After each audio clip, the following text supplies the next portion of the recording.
প্রথম রাতের প্রস্তুতির জন্য উভয় দল তাদের শিবির তৈরি করতে শুরু করেছে। ছেলেরা এবং মেয়েরা নিজেদের জন্য নিরাপদ স্থান তৈরি করছে। মেয়েরা তাদের খাদ্য সংরক্ষণের জন্য দলের সদস্যদের স্বেচ্ছায় বাদ দেওয়ার পরিকল্পনা করছে। এটি এমন একটি কৌশল যা তাদের জয়ের সম্ভাবনা বাড়ায়। পুরুষদের মধ্যে কিছু সদস্য বিভ্রান্তি এবং চাপ অনুভব করছে, যা তাদের স্থায়িত্বকে প্রভাবিত করছে। তারা একে অপরকে দোষারোপ করছে।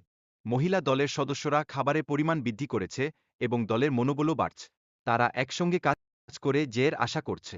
পুরুষদের দল খাবারের জন্য সংগ্রাম করছে এবং তাদের রেশন খুব কমে গেছে। তারা একটি বড় জ্বরের মুখোমুখি হচ্ছে, যা পরিস্থিতিকে আরও খারাপ করছে। চ্যালেঞ্জের কারণে পুরুষদের মধ্যে হতাশা এবং মনোবলের অভাব দেখা দিয়েছে। একজন সদস্য প্রতিযোগিতায় নিজেদের অক্ষমতা নিয়ে বিষণ্ণতা প্রকাশ করছে। প্রতিযোগীদের মধ্যে শক্তিশালী সম্পর্ক গড়ে উঠছে, যা সাফল্যের জন্য অত্যন্ত গুরুত্বপূর্ণ। একসঙ্গে থাকার ফলে তারা চ্যালেঞ্জে ভালো ফল করতে পারে। একজন প্রতিযোগী যখন আশ্রয় নিতে চায়, তখন অন্যরা তাদের স্থায়ী থাকার মানসিকতা নিয়ে আলোচনা করে। এটি দলের জন্য একটি গুরুত্বপূর্ণ সিদ্ধান্ত। ছেলেদের দলটির মধ্যে খাবারের জন্য সংগ্রাম এবং একত্রে থাকার মানসিকতা প্রতিফলিত হচ্ছে। তারা সম্পর্কের গুরুত্ব বুঝতে পারছে। প্রতিযোগীরা নিজেদের পরিবারকে দেখতে চায়, যা তাদের মানসিকতার উপর প্রভাব ফেলে। তারা অনেক দিন ধরে পরিবার থেকে বিচ্ছিন্ন ছিল। একটি বিয়ার ক্যাম্পে আগমন করে, যা প্রতিযোগীদের মধ্যে ভীতি সৃষ্টি করে। এই অভিজ্ঞতা তাদের মনে করিয়ে দেয় যে তারা প্রকৃতির মধ্যে কতটা ঝুঁকিতে রয়েছে। প্রতিযোগীরা একে অপরের বিরুদ্ধে চ্যালেঞ্জে অংশ নেয় এবং টিকে থাকার কৌশল নিয়ে আলোচনা করে। এটি তাদের মধ্যে প্রতিযোগিতামূলক মনোভাব সৃষ্টি করে।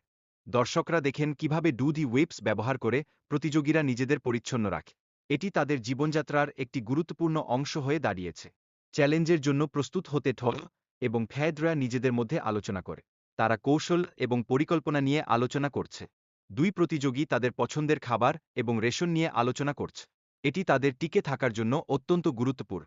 মানসিক চাপের কারণে অনেক প্রতিযোগী বাড়ি ফেরার ইচ্ছা প্রকাশ করে। এটি তাদের জন্য একটি বড় চ্যালেঞ্জ হয়ে দাঁড়াচ্ছে। প্রতিযোগিতায় অংশগ্রহণকারী প্রতিযোগীরা ৫,০০,০০০ পুরস্কারের জন্য প্রতিযোগিতা করছে। বিজয়ী দলের নাম ঘোষণা করা হয় এবং পুরস্কার বিতরণ করা হয়। পহাদ্রা পুরস্কার জিতেছে এবং তার আনন্দ প্রকাশ করে। সে তার দলের সদস্যদের খুব মিস করছে।